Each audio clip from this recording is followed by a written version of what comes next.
За юу яцхан залуусаа би YouTuber News Аквен энэ 7 хоногийн Монголын хипхопын базаа бичлэгэндээ тавтай морил. За тэгэхээр ерөнхийдөө ойрд базаа бичлэг хийгээгүй ярих зүйл их байна. Олон юм яриад явах бай.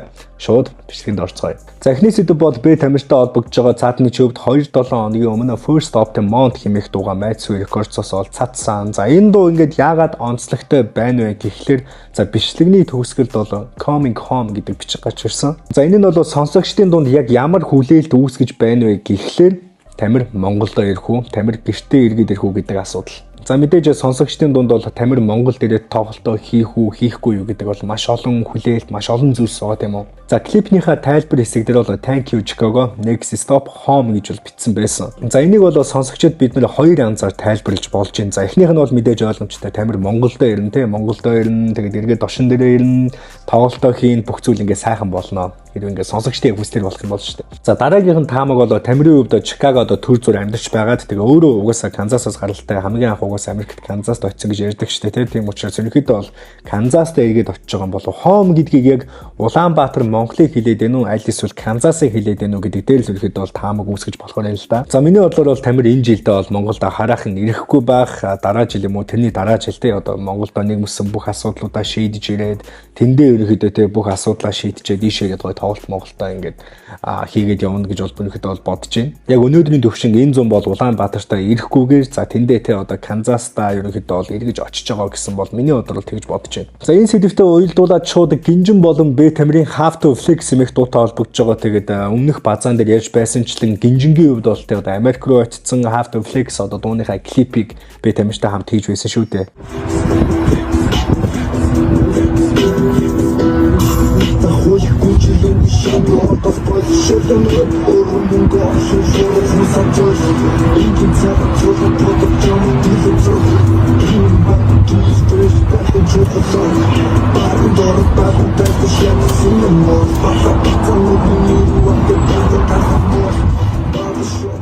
The Have to Flex дуу нь бол Гинжингийн тун удахгүй гарах Эльяма цомгийн дуу болж байгаа шиг байна. Тэгээд хувь цаа гэж тэг Айстопын Богийн ахта хийсэн дуу бас л Эльяма цомгийн дуу болж байгаа. Тэгэхээр ерөнхийдөө бол Гинжингийн Эльяма цомог бол тоостуу зоосоос нь хоош гарсан бас нэгэн хүчтэй альбом нь болох нэ гэж ерөнхийдөө сонсогчд бид нар бол таамаглаж байна. За альбомын нэр нь бол ерөнхийдөө анхаарлыг амар татчихна л да. Эльяма те. Одоо ерөнхийдөө за Яма гэдэг чинь англи хэлэнд бол goat те. За монголоор шууд ингээд Яма гэж орчуулж болж байна. За дараагийнх нь өөр утгаар илэрхийлэх юм бол Яма гэдэг чинь те араб хэлэнд одоо их олон удаа энэ гэсэн утгатай үг шүү дээ. Ерөнхийдөө бол те яг рэпер Гинжинг бол яг ямар утгаар Яма гэдэг ерөнхийдөө бол альбомын нэрийг өгснгийг сайн мэдэхгүй байна л да. Гэхдээ цааднаас ч ерөнхийдөө очиж тодруулаад ярилцлага аваад бол тодорхой болох баха. Гэхдээ ямар ч байсан рэпер Гинжин бол цомгуудаа маш гоё нэрийг өгдөг. Хамгийн сүүлийн цомог нь мэдээж те тоостуу зоос байсан. Энэний утга бол гоё. Тэгээ араас нь бас Яма гэх мэтчлэн ерөнхийдөө бол яг энэ цомгийн нэр гэдгийг зүйлийг олсон. Айгуу тийм өөр төвчөнд аваачин гэх юм. Ерөнхийдөө цомгийн нэр гэдэг чинь айгуу тийм чухал зүйл шүү дээ. Угаасаа уран бүтээлчдэд. За тэгээ төгсгөлд нь ямар ч юм тун удахгүй бид нэр Have to Flex гэдэг үнэхээр гоё бангер хипхоп дууны клипийг бол хүлээн авч сонсох нь тэгээд 2-7 хоногийн өмнө би бас нэг иймэрхүү юм яриад байжсэн. Гэхдээ юу гэх юм тэр чинь бас ингээ монтаж те өнгө тавилт за тэгээл тэр дууны явц мовцтэй ингээл бөөн ажлууд бол ингээ цаана өрнөж байгаа шүү дээ. Тэ одоо наан ингээл камер дээр хоёр рэпер маань харагдаад байгаа боловч цаана пост production. Тийм учраас ерөөхдөө 2-7 хоногийн ажил бол дууссан байна. Ойрын үед одоо ерөөхдөө хипхопоор амьсгалж эхлэн зуны 100-гийн хүртэл 5 гарчихсан байгаа. Тийм учраас ерөөхдөө тэр ингээд араараас нь 113 дуу гараа явж байна. Гинжингийн дуу гарч ин гэх мэтчлэн ерөөхдөө бол ойрын үед одоо жинхэнэ хипхопоор амьсгалах цаг ирж байна. Он гараал тийм одоо за 1 сараас ингээд 4 сар хүртэл ерөнхийдөө ингээд жоохон таг чимээгүй ч гэдэм үү те. Зах зээл угаасаа нэг юм юу болчихдээ шүү дээ. Нэг юм намжуу болчихдээ шүү дээ. Намжуу гэж. Хадааж гоё дуулаахан болж ийн цэцэг навч дэлгэрч ийн гоё дуунууд ч гарч эхэлж ийн тоглолтуудын тов зарлагчлаа те. За тэгээ guys зундаа бэлтцгээе тоглолтуудаа үзцгээе. За дараагийн сэдв бол хөндлөн сонсогдож магадгүй гэхдээ жүжигчин Бархуутай холбогдож байгаа. Гэхдээ Бархуу яг юу ярьсан бэ? За папарацци геймэн дээр нэг иймэрхүү мэдээлэл цацагдсан байгаа. Жүжигчин Бархуу анзаараа үр хүүхдийнхээ эргэн тойрных нь найз нөхдийг ангийн найзууд байрны найзуудыг, даган дуурайдаг артист дуучид хамтлагуудыг нь үздэг киног нь анзаар аимшигтэй мэдээлэл авлаа. Нэг айлын ах トゥ хоёр харт амхинд ороод 2 жилийн дараа баригдсан байна. Хамгийн гол нь ээж нь огт анзаараагүй, мэдээгүй. Орцноос нь гэрээс нь нөгөө үүснийх нь өнөр үнэртэй байхад анзаараагүй байна. Тэгээд мэдээж хоёулаа хоригдсон. Гэхдээ 2 жилийн хугацаанд 100-аад өсвөр насны хүүхдүүд буруу замдаа татан оруулсан байна. Бид үр хүүхдүүдээ сайн сайхан явуулахын тулд анзаарах нь хамгийн чухал юм байна гэсэн ерөнхийдөө пост нь бол өмнө 7 хоногт ерөнхийдөө бол тунд ажгүй вайрал боллоо. За мэдээж би энэ асуудал дээр бол жүжигчин Бархуу ахын зөв гэж бодож байна. Яагаад гэвэл тэ сүүлийн үед одоо үүс ч юм уу, мөс ч юм уу янз бүрийн тийм асууруулах бодиснуудын хэрэглээ бол Монгол залуучуудын дунд асар их түгээмэл болсон. Ялангуяа тийм юу гэх юм. За 25 бол биш шүү дээ. Тэгээ 24 5 биш. Одоо 15-аас 20 настай яг юм өсвөр үе дээр явж байгаа юмыг яг ингэж сонирхож тэ яг юу юм бол гэж нэг юм танин мэдэж явж байгаа үе дээрээ ерөнхийдөө бол яг энэ буруу зам руу орчин энэ өвсийг татна мөсийг хэрэглэнэ гэдэг бол ерөнхийдөө бол байж болохгүй зүйл гэж бодож байна. Яг хав тэгэл зарим талаараа Америкт ч юм уу те өөр нэг улс орнуудад ингэж өвсийг хүлийн зөвшөөрсөн байна. Гэхдээ яг Монголын төвшөнд бол те ерөнхийдөө бол бид нар арай л тийм хэрэглэх цаг нь болоогүй ч гэдэм үү хэрэглэх ухамсарт те тааруулж хэрэглэх ухамсарт төвшөнд хүрээгүй болов энэ бүхэн арай болоогүй болов гэж зүгээр ерөнхийдөө бол бодоод байгаа л да. Тийм учраас ерөнхийдөө одоо хууль яг ямар байна бид нарыг хуулиа дагаад те. Одоо ингээл энэ хайрын хоёр хүүхдийн ирээдүй ч гэдэм үү те энэ бүхэн ингээд шууд ингээ байхгүй ингээ бодоо олж байгаа байхгүй. 1 жил 2 жил ингээл бодоо олж байгаа байхгүй. Тэгээд ерөнхийдөө тэр одоо шоронд ороод ч гэдэм үү те. Тэр уур амьсгалыг тэр үйлслийг мэдрээ тэнд ямар хүмүүс байх вэ? Тэнчний ерөнхийдөө гарч ирэхдээ ямар хүмүүжилттэй нь хэрхэн нөлөөсөн байх вэ? Энэ хүүхдүүдийн амьдрал цаашдаа яах вэ? Жишээ нь одоо зүгээр энэ хоёр хүүхэд яг энэ өвс татж явах ч юм уу мөс сэргэлж явах замдаа бүр ингээд 100 хүүхдүүдийг ингэж уруу татаж оруулсан байх нэ. Ерөнхийдөө тэгэхээр шууд 102 хүүхдийн ирээдүйн асуудал 2 хүүхдээс болоод өөрчлөгдөж. Тийм учраас би яг юу гэж хэлэх гээд байна гэхлээр яг Монголоос уран бүтээлийг хийж байгаа те манай артистууд маань ерөнхийдөө яг энэ зүйл дээр нэг жоохон урайлсан ч гэдэм үү те одоо өвс битгий таадахаар тамхи битгий эргэлж гэдэм үү те яг зарим уран бүтээлчд маань урайлдаг л да. Яг одоогийн төвчөнд бол Монголоос уран бүтээлийг хийж байгаа артист рэперүүдийн маань хамгийн их чадах зүйл бол битгий өвс татаач битгий мөс сэргэлээч гэдэг зүйлийг л урайлах юм болов уу санагдаж байна. Тэгээ миний зүгээс ч гэсэн ерөнхийдөө бол тэгж урайлж байна. Энэ урайлагт маань одоо ерөнхийдөө нэг дээрээ. За дараагийн сэдв бол бичлэгний маань хамгийн сонирхолтой сэдв байгаа. Энэ ямар сэдв бэ гэхлээр саяхан Omni Club нэг иймэрхүү юм болсон байна. Сонсогчоос маань бас тэ ви трансферээр бичлэглэлээ хит хитэн хүн бас над руу явуулсан. За энэ дэр бол ерөнхийдөө яг юу болоод өнгөрвөө? Тайзан дээр Монгол рэперүүд маань хальт файтлж байгаа гэж.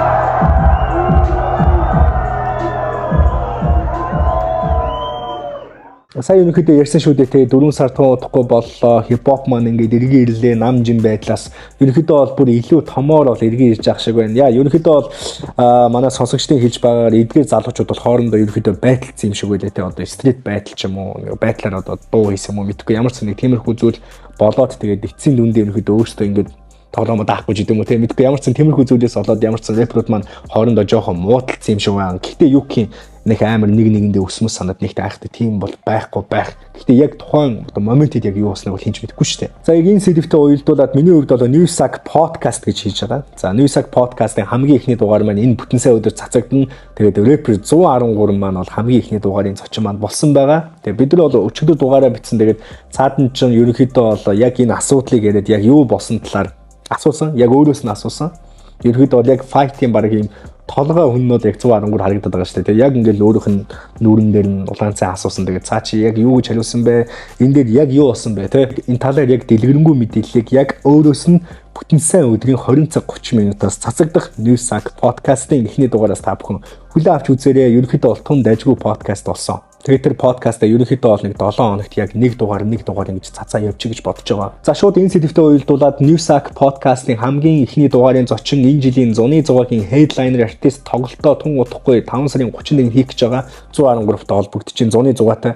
За зуны зугаагийн ерөнхийдөө энэ жилийн онцлог нь бол үнэн жоохон нэмэгдсэн байна л да. За ерөнхийдөө бол 17,000 төгрөгөөр бол өмнө жилийнхтэй харьцуулбал нэмэгдсэн. За энэ яагаад нэмэгдсэн бэ гэхээр стадионы төрөөс бол жил болгон нэмэгдэж байсан юм байна. Ерөнхийдөө тэ 18 онд ч үү 17 онд ч үү анх 30 сая байж байгаа 50 100 150 гэл ерөөхдөө ингэж жил болгоо ингэж яг инфляцтай юм шиг өссөн байна л да. Стадионы түрээс 24 оныхтой харьцуулах юм бол 25 онд илүү ахиж нэлээд өссөн юм шиг үлээ овоо хэдэн сая. За тийм учраас бол нэг хүний плейтэн дээр бол 17 сая төгрөг бол зуны 100-ийн зохион байгуулагчдаас бол нэмэгцэн гэдэг мэдээллийг бол тавьсан. Гэхдээ зуны 100 Triple X энэ чинь нөгөө нэм найзын багц гэж гаргадаг шүү дээ. 3 найзын багц. За энэ тасалбар нь бол ерөөхдөө нэг хүний 49 сая төгрөгөөр бол тооцогдож байгаа юм байна. За 3 найзын хямралтай тасалбараа та бүхэн 4 сарын 6-наас өмнө амжиж аваарай. Тэгээд Shopee цэгийн минь болон JS25-ын Монгол дахь бүх салбараар бол худалдаалагдж байгаа юм биш үү залуусаа. Нэг тасалбарыг 69 сая төгрөгөөр авчирснаас 3 найзын тасалбарыг нь 4 сарын 6-наас өмнө нэг хүний 49 сая төгрөг буюу 3 найзын тасалбараар 147 сая төгрөгөнд мөнгө нийлүүлээ авахд хамаагүй боломжтой санагдаж байна. Тахад энэ үгүй юу? Happy birthday to you. Одоох тийм хэцүү юу? Би сүлийн хөгжим галзуу юу?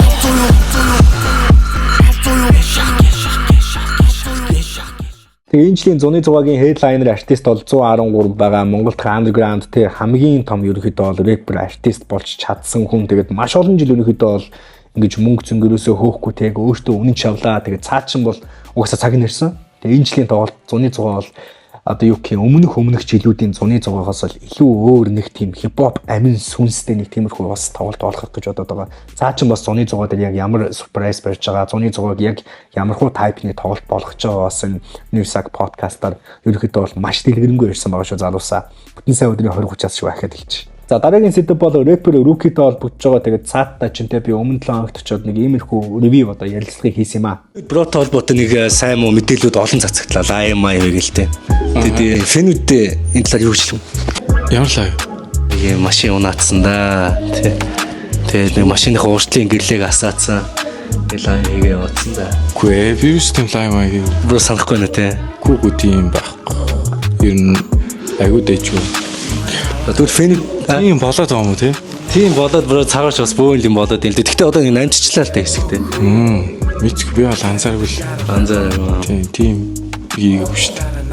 Сонсогчтой фэнүүд юу гэж хандчихмаар байна? Оо. Хөгцүү сайхан хөрвүүлчихэж байгаа. Тийм. Окей. Бас харж байгаа тийм. Хүмүүс ажиллаа гээд юу ч гэсэн ер нь хөрвүүлчихэл хэрэгтэй шүү дээ. Гэтэ ер нь юу ч болоогүй. Вирус тийм болоогүй хаа гэж боддог юм. Тэгвэл бро зөв л бодож байгаа хаа. Тийм. Гүү тийм болоо юм хаа. Хөгцөө сайхан хөрвүүлчихэж байгаа. За Rookie-тэй ярилцж яах ч гэдэм үү те. Би ерөөхдөө бол цааднаас чи шал өөр vibe-ыг мэдэрсэн. Ерөөхдөө тийм өөр Rookie-тэй ярилцаад байгаа юм шиг үүндээ одоо санагдсан. Одоо цаа чи ингэж яг урдах ажиллаа маш чимээгүйгээр те урагшлуулж, уран бүтээлүүдэд илүү анхаарч, цомог альбомын ажилдаа бол илүү анхаарч явж байгаа юм шиг бол надад санагдсан. За харин та бүхэн саяны релизийн талаар яг юу гэж бодож байна? Комент хэсэгт сэдэгдлээ бичээрэй. За өнөөдрийн бичлэгний хамгийн сүүлийн сэдэв бол Баажа ах болон XMF-ийг зохиодог Эди ахтай холбогдож байна. За энэ хоёрын дунд бол саяхан сошиалаар маш том бифүүд явлаа, хит хитэн пост өөдөөсөө шидэлцлээ. За тэгэхээр хэдүүлээ шууд асуудал яг юу болсон юм бэ? Хинийх нь зөв байж болох вэ? Аль эсвэл хинийх нь буруу байж болох талаар энэ үйл явдал дээр анализ хийцгээе. За ерөнхий товч утга нь бол Lumina амтлыг энэ жил тоглолтоо хийгчээсэн. Тэгсэн чинь стадион бол өдөр олдохгүй байсан гэж байгаа. Тэгээ Бааж ах бол иймэрхүү постыг оруулсан. Ер нь яг юу болдгийг ярих нь зөв баха. Босныг ч юм уу. Яг энэ тоглолт болно гэдгийг өдрөө аавна гэж бол стадионы захирал ЭДТ 10 сард 12 сард 2 ч удаа би залгаад хэлсэн байдаг юм аа. Бас гайгүй таньдаг юм болохоор тэгэхэд өөдөөс хөгшөөн одоохондоо ирэх жилийн товод яг тодорхойгүй байна. Он гараад 2-3 сараас болно гэсэн байдаг юм аа. Ирэх биш надад арай тэгээгүй, тэгж хэлээгүй гэж гүтгэхгүй байлгүй дээ. Эрхэм нийслэлийн төлөөлөгч стадионы дарга. Би бол юуг ч худлаа хэлдэггүй шудраг имийг хэлждэг нэгэн шүү. За тэгээд 1 сард амраад 1 сарын 25-нд ирээд яг 2 сар гарахаар залглаа. Юу болж байна? Тэр өдрийг нь аммаар байна гэж тэгсэн чинь өөдөөс хүмүүс мөнгөө төлөөд гэрээгээ хийчихсэн штэ гэж байна. Одоо миний хэрэгс бол хэтэрсэн чи дарахтай л эргээд. Уучлаарай ээдээ хүнд бас сэтгэл гэж юм байдаг юм аа. Чи үнэхээр тэгсэн бол он гараад хөгшөөн одоо энэ юм чин ингэх гэж байна шүү. Чи хөсөлтөө өгөөрэй те. Би 2 ч удаа оны өмнө залгаад ингэмээр байна. Өдрөө аммаар байна гэж ярьж байсныг чи маш сайн мэдж байгаа. Ингээд бүх өдрүүдийг нь өгчихсөн аль хэдийн хорн явчихсан нэг хүн 4 хагас сайныг нь гэрээ хийгээд авчихсан байгаа юм л та. Одоо энэ шудраг зүйл мөн үү? Бид нарт нэг өдөр олдохгүй байна штэ. Тэгэхэд зарим нь 4 гоё зуны өдрийг авчихсан. Ном журмаараа гээдэлтэй эн чин нээлттэй байх ёстой штэ. Хизээ яг юмаа хүсэлтэд өгөхийнтэй бүх хүмүүст тэгш олгохдох ёстой зүйл шүү. За би одоо харин бүр гоё юм ярмаар байна. Чи жоохон эдгтэй бай өгшөө. Чи анх XMF гээд хийж эхлэхэд чинь бүр инээдтэй үнэр найзаагаа ойлгооч гэхэд чинь бид нэр 2 ч удаа туслаад дуулж өгөөд шоуг чинь авраад гоё болох гэж хичээж үжсэн шүү. Ичихгүй тэгээгүй л гэж хэлэвдээ тэгжэл буяндаа бузар хийв өгшөө. Бүр хинээрээ давхар яриулж байсныг чинь ч би хэлж чаднаа. Бид нар хамтарч байгаа юмаа гэд Lumino хизээд чамд үгүй гэж хэлж байгаагүй шүү. Ахиад энэ сэдвийг ярихгүй буйнаараа болог өстаа. Ямар ч байсан юу ч болсон Lumino тоглолтоо хаанигтэй хийнэ. За нэг иймэрхүү ууртай постыг бол хийсэн. За яг Бааж ахын энэ постны араас иг шаргалын ах нэг иймэрхүү постыг хийсэн. Lumino хамтлагийн гишүүн Бааж буюу Батишгийн 6 цагийн өмнө бичсэн постыг сайн уншлаа. Өнөөдөр ажил ихтэй жаахан завгүй байж байгаад хариуг нь оройтуулчлаа уучлаарай. Одоо миний хувилбарыг сонсох уу. Тэгээ та нар дотроо тунгаан бизээ. Нэгэнт болсон үйл явдлыг олонний сонорт хүргэхээр шийдсэн бол үлгэрээ бүтнээр нь яриад өгчихгүй дээ. Төрүүлж хөдөлсөн, төрүүлж сошиалд бичсэн хүн нь сайн хүн болж өрөвдүүлж араас нь бичиж байгаа хүн нь буруутан болдог болоо юу да. Нэг Баажи оны өмнө 2 удаа холбогдож 2025 онд тоглолтоо хийх хүсэлтэй байгаа тухайгаа дуулгаж байсан. Тухайн үед нь хүсэлтэй бичгээр өгчгөн гэж өөрт нь хэлсэн. Тэр үед 8 сарын 16-нд тоглох талаар юу ч яриаггүй. Ингээд энэ оны 2 сарын 12-ны 16 цаг 31 минутанд холбогдож анх удаа 2025 оны 8 сарын 16-ны өдрийг авах хүсэлтэй байгаагаа уцаар хэлсэн. Би тэр дорн наад өдөр чинь өөр байгууллага дээр холбогдоод гэрээгээ хийчихсэн. Хүний гэрээг шууд булааж болохгүй шүү дээ.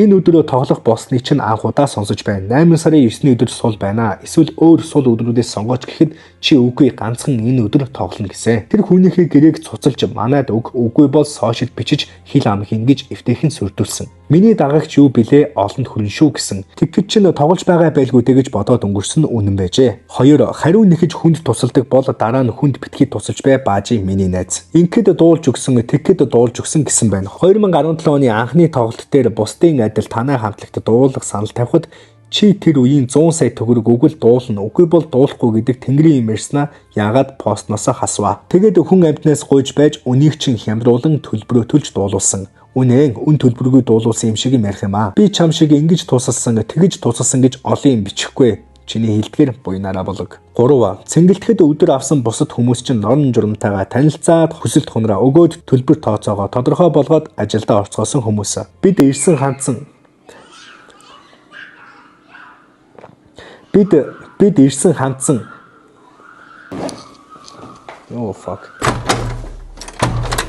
Бид ирсэн хандсан бүх хүмүүстэй хүсэлтээ албан ёсоор илэрхийлчих амаараа биш бичиг цаасаа үйлдсэн бүх хүмүүстэй өдрийг тэгш хуваагаад өгсөн.